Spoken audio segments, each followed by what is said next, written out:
आपके साथ किसान आंदोलन 2.0।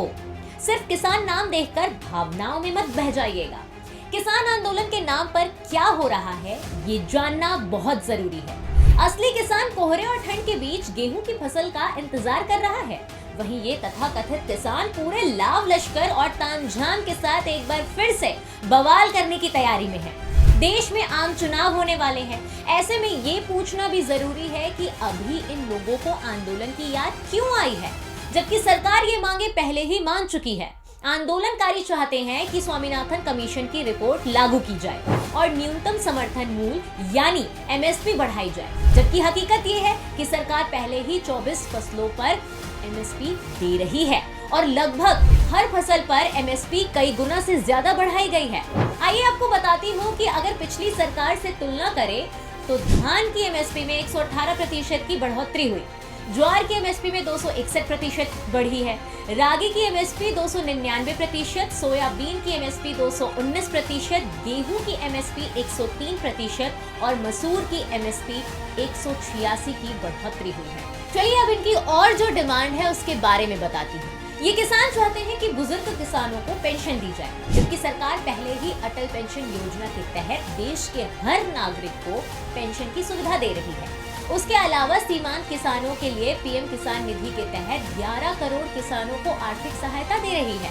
प्रधानमंत्री किसान मान धन योजना वयोवृद्ध किसानों को मिली सामाजिक सुरक्षा है, जिसके तहत 3000 रुपए मासिक पेंशन सुनिश्चित की गई है।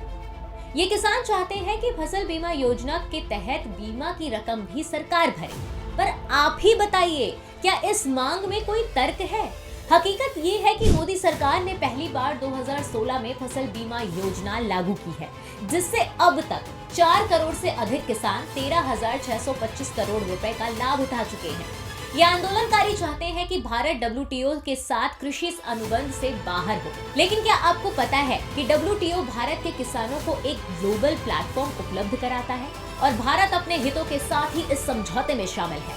हकीकत ये है कि जितना काम बीते 10 सालों में किसानों के लिए हुआ है वो आज तक नहीं हुआ।